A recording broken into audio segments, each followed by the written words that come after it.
شکریہ جی، شکریہ. بسم اللہ الرحمن الرحیم.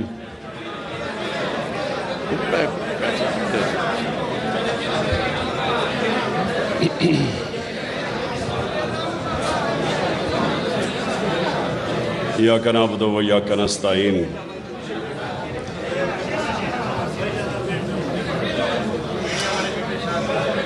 میرے معزز علماء،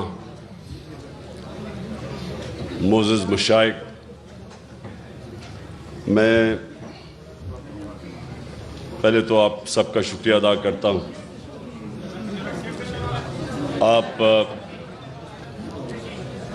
یہاں تشریف لائے اور میں نے آپ کی تقریریں بھی سنی. تو میں سب سے پہلے آپ کو ایک اپنی بات شروع کرنے سے پہلے میں یہ واضح کر دوں، تھوڑا اس طرف ہو جاؤ،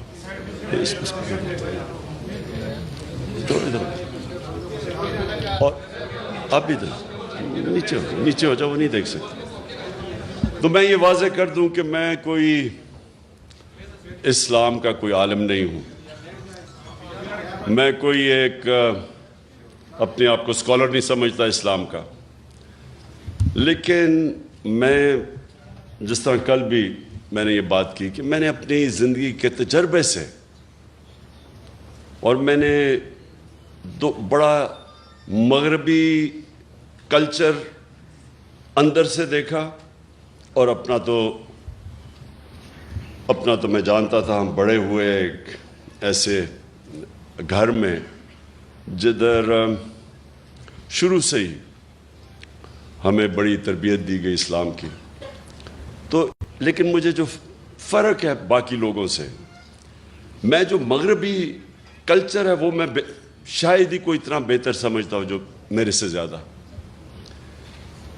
تو میرا جو زندگی کا سفر وہ اس طرح ہوا کہ میں جب دونوں کلچر کا موازنہ کیا تو آہستہ آہستہ میں اس نتیجے پہ آتا گیا کہ وہ جو مغربی معاشرہ ہمارے سے آگے نکلا ہے اور ہم پیچھے رہ گئے، میں آہستہ آہستہ اس نتیجے پہ آ گیا کہ اس کی ایک وجہ ہے کہ ہمارے نبی صلی اللہ علیہ وسلم رحمت للعالمین، ہمارا جو رب ہے وہ رب العالمین ہے، رب المسلمین نہیں ہے، مسلمانوں کا خدا نہیں ہے، انسانوں کا خدا ہے. اور ہمارے جو نبی صلی اللہ علیہ وسلم تھے وہ سارے انسانوں کے لیے رحمت بن کے آئے تھے. اللہ چاہتا تو وہ صرف مسلمانوں کے لیے رحمت بن کے آئے، لیکن وہ سب انسانوں کے لیے رحمت بن کے آئے تھے. اس کا کیا مطلب ہے؟ اس کا مطلب یہ ہے کہ جب اللہ ہمیں حکم کرتا ہے کہ نبی صلی اللہ علیہ وسلم کی شریعہ پہ چلو، ان کی سنت پہ چلو، تو وہ ہماری بہتری کے لیے اللہ کہتا ہے. یہ میں آپ کو پھر بتا رہا ہوں کہ یہ میں اپنے زندگی کے تجربے سے ان چیزوں پہ پہنچا، ان نتیجوں پہ پہنچا کہ جب اللہ حکم کرتا ہے کہ ان کی زندگی سے سیکھو، ان کی سنت پہ چلو، تو اللہ کیا کہہ رہا ہے؟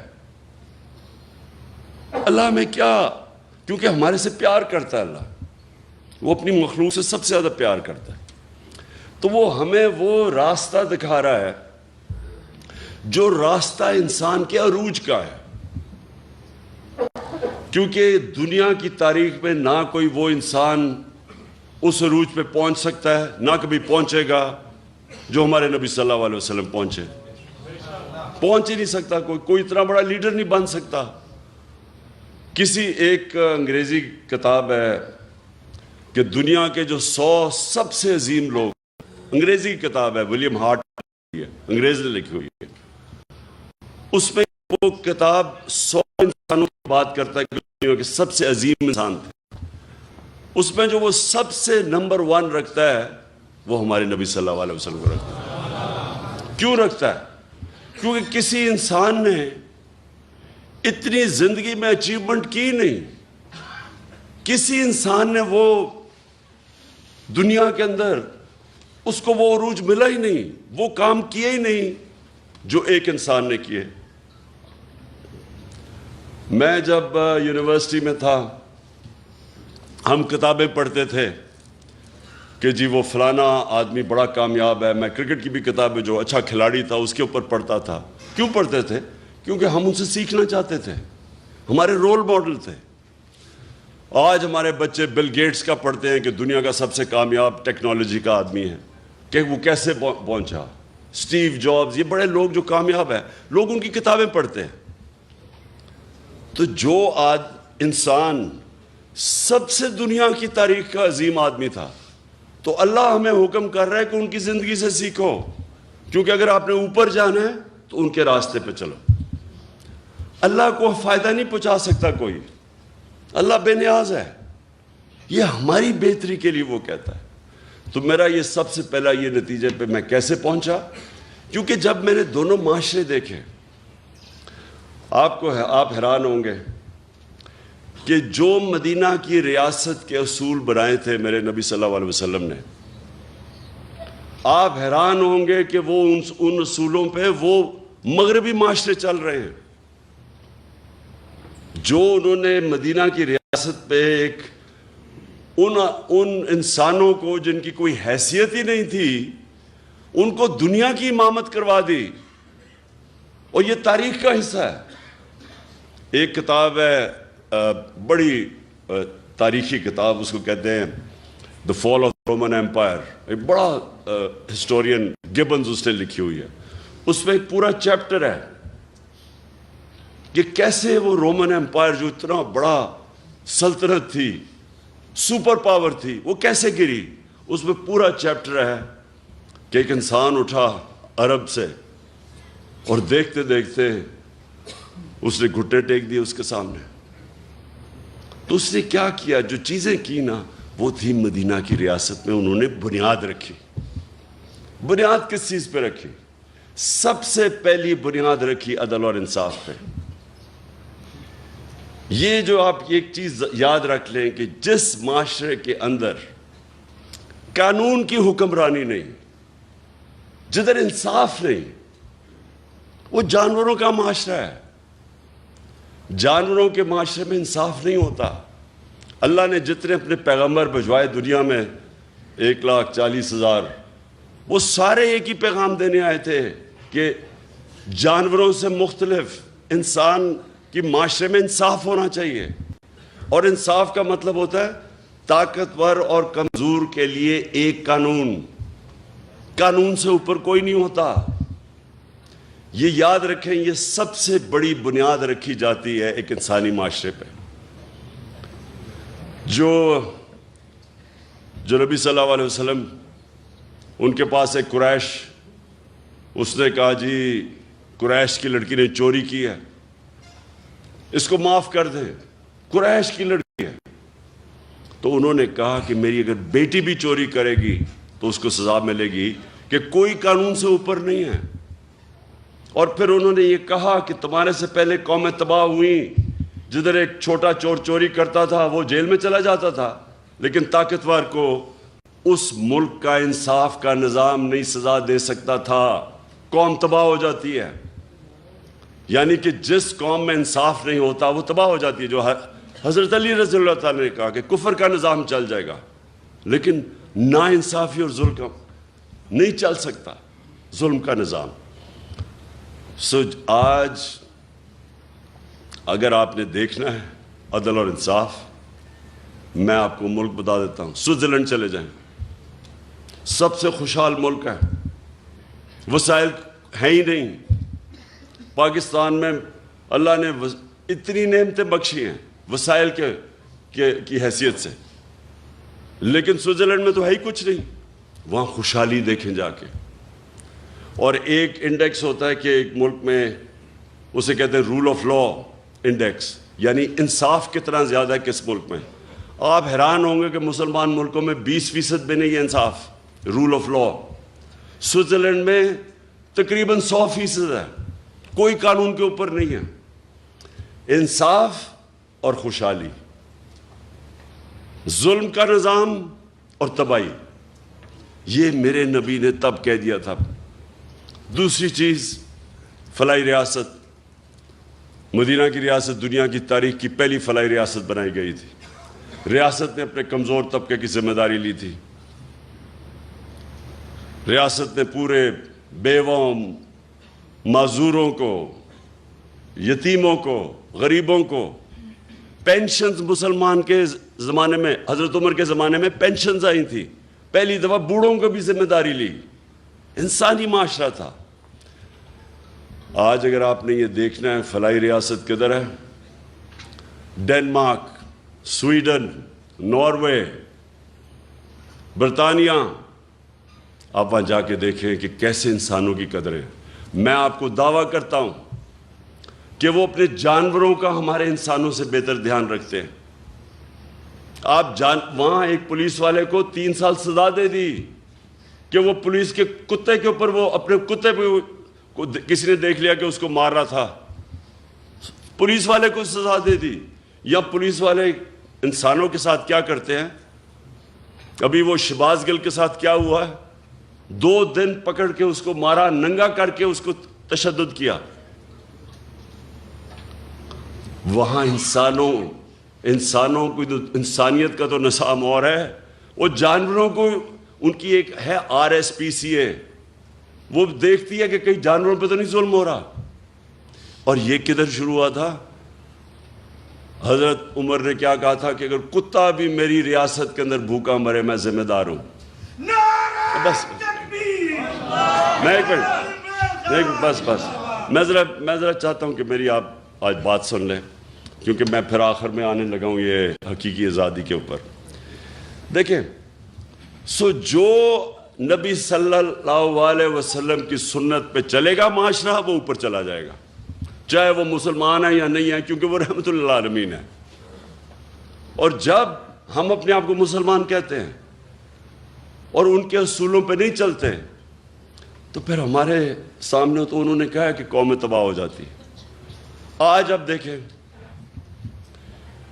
میں زندگی کے 20-30 سال مغرب میں گزارے، وہاں تصور بھی نہیں کوئی کر سکتا کہ ایک ملک کا مجرم پکڑا جائے کہ لندن کے اندر بڑے بڑے محلات لیے ہوئے اور ایک رسید نہیں ہے کہ کدھر سے پیسہ آیا۔ 3 دفعہ پرائم منسٹر، بچے اس کے لندن بیٹھے ہیں، اربوں روپے کے گھروں میں رہتے ہیں، کہتے جی ہم پاکستانی شہری نہیں، اس لیے ہم بتاتے نہیں ہمارے پاس پیسہ کدھر سے آیا۔ وہ عدالت، سپریم کورٹ اس کو کنوکٹ کرتی ہے، مفرور جھوٹ بول کے ملک سے باہر بھاگتا ہے، اور وہ آج پاکستان کے فیصلے کر رہا ہے۔ وہاں بیٹھ کے ابھی یہ جو آڈیو لیکس آئی ہیں، یہ جو انکشاف آپ کے سامنے ہوئے ہیں، ان کے اندر پتہ چلے گا کہ وہ سارے ایک مفرور، ایک کرپٹ آدمی، ایک جھوٹا آدمی، ایک اربوں روپے اس ملک کے چوری کر کے بڑے بڑے محلت میں باہر رہنے والا آدمی، وہ ملک کے فیصلے کر رہا ہے۔ یہ مغرب میں تصور بھی نہیں ہے۔ اور اس کا جو منشی اسحاق ڈار، وہ جو آیا ہے، یہاں پہنچا ہے، سوچیں کہ اس کو نیب نے بلایا، پوچھا کہ تمہاری پراپرٹیز کدھر سے آئی ہیں، بجائے جواب دینے کے لیے پرائم منسٹر کے جہاز میں مفرور ہو جاتا ہے۔ نون لیگ کے زمانے میں وہ آج پاکستان آ گیا ہے اور فائنانس منسٹر بن رہا ہے۔ یعنی اب پاکستان کا پیسہ، فائنانس کس کے حوالے کر رہے ہیں؟ جو مفرور 5 سال سے بھاگا ہوا تھا کہ جی میری طبیعت ٹھیک نہیں تھی، وہ ابھی تک یہی نہیں پتا کہ 5 سال کس چیز کا علاج ہو رہا تھا۔ اس کا کوئی ایسی بیماری ابھی تک پتہ ہی نہیں ہے جس کو 5 سال لگ رہے تھے، وہ بیماری نہیں تھی، ڈرا ہوا تھا، اور تب اب ڈیل کر کے یہاں پہنچا ہے، اور اب آ کے پاکستان کا فائنانس منسٹر بنے گا۔ 22 کروڑ قوم کی، یعنی آپ کے خزانے پر بیٹھے گا، بلے کو بٹھاؤ گے دودھ کی حفاظت کرنے کے لیے، یہ کسی مغربی معاشرے میں نہیں ہو سکتا، کیونکہ وہاں انصاف ہے۔ اور میں جب یہ چیزیں آپ کے سامنے رکھتا ہوں، اور یہ جو ابھی آپ نے فضل الرحمان کی بات کی، یہ اس گورنمنٹ کا حصہ ہے جدھر یہ ظلم ہو رہا ہے۔ سارے 60% جو کیبنٹ بیٹھی ہے، 60% کیبنٹ ضمانت پہ ہے، کرپشن کے کیسز کی ضمانت پہ ہے۔ یہ کس مغربی معاشرے میں ہوگا؟ اس لیے وہ ہمارے سے آگے ہیں کہ وہ ان کے جو احکامات میرے نبی نے ہمارے لیے، مسلمانوں کے معاشرے کے لیے جو ہمیں کہا تھا کہ یہ آپ کے لیے لازمی ہے، وہ ادھر چل رہے ہیں۔ انسانیت وہاں بہتر ہے، فلاحی ریاست بہتر ہے۔ وہاں غریب آدمی بے روزگار ہوتا ہے، اس کو پیسے ملتے ہیں جب تک روزگار نہیں ملتا۔ وہاں غریب آدمی کے لیے بہترین سکول ہیں، مفت پڑھائی ہے۔ غریب آدمی کسی ہسپتال میں جائے، اس کو مفت علاج ملتا ہے۔ جو ہم نے کوشش کی ہیلتھ کارڈ لا کے کہ عام لوگوں کے لیے، غریب گھرانے کے لیے ہیلتھ انشورنس کہ 10 لاکھ تک کہیں بھی علاج کروا سکو، یہ تو ہم نے شروع کیا۔ یہ سارے مغرب میں ہیں۔ ادھر فلاحی ریاست ہے، عدالت میں جاتا ہے غریب آدمی، حکومت اس کو وکیل کر کے دیتی ہے، حکومت انصاف دیتی ہے اس کو۔ اس لیے اللہ کی برکت آتی ہے وہاں جب غریب آدمی کی آواز، اس کی جب دکھ اور درد کی آواز اوپر سنتا ہے، اور جب آپ اس کی خدمت کرتے ہیں وہ بھی سنتا ہے اوپر والا۔ تو میں نے وہ معاشرے دیکھے ہیں۔ اس لیے جب میں آیا تو حکومت میں جب میں آیا، حکومت سے پہلے میں بات نہیں کی۔ جب میں حکومت میں آیا، پرائم منسٹر بنا، تب میں شروع ہوا کہ یہاں ریاست مدینہ کے اصولوں پہ پاکستان کو کھڑا کرنا ہے۔ اس لیے کیا کہ یہ کوئی نہ سمجھے کہ میں ووٹ مانگنے کے لیے کر رہا ہوں، کہ لوگ میری نیت پہ نہ شک کریں۔ جس طرح فضل الرحمان اسلام کو بیچتا ہے، اس کو جو مرضی فتویٰ دلوانا اسے دلوا لو، اگر اس کو تم پوزیشن دے دو۔ اس کا تو مقصد اسلام، اگر 30 سال سے وہ پالیٹکس میں ہے، مجھے بتائیں کہیں دنیا کے اندر اس نے ایک دفعہ اسلام کی کوئی بات کی ہے باہر جا کے؟ اور یہاں بتائیں پاکستان میں کتنے لوگ اس کو دیکھ کے مسلمان ہوئے ہیں؟ میں دعویٰ کرتا ہوں کہ لوگ اس کو دیکھ کے اسلام سے دور ہو جاتے ہیں، کیونکہ وہ جب دیکھتے ہیں کہ صرف ایک انسان کے جو دین کے اوپر بات کر رہا ہے، سارا بات فتوی دین پہ دے رہا ہے، اور اس کے ضمیر کی قیمت ایک ڈیزل کا پرمٹ ہو، کون اس کو سمجھے گا؟ اس لیے میں آپ سے آج اپنے علماء اور مشائخ آپ سب سے یہ کہنا چاہتا ہوں کہ دیکھیں یہ ایک پاکستان ایک فیصلہ کن موڑ پہ کھڑا ہے۔ انہوں نے جو باہر کے لوگ تھے، جو باہر کی قوتیں تھیں، وہ اس لیے نہیں انہوں نے مجھے یہ سازش کر کے ان ساروں کے ساتھ مل کے اندرونی اور بیرونی ملک مل کے سازش کر کے ہٹایا۔ اس لیے نہیں ہٹایا کہ وہ مجھے جانتے نہیں ہیں، مجھے سب سے زیادہ مغرب میں لوگ جانتے ہیں۔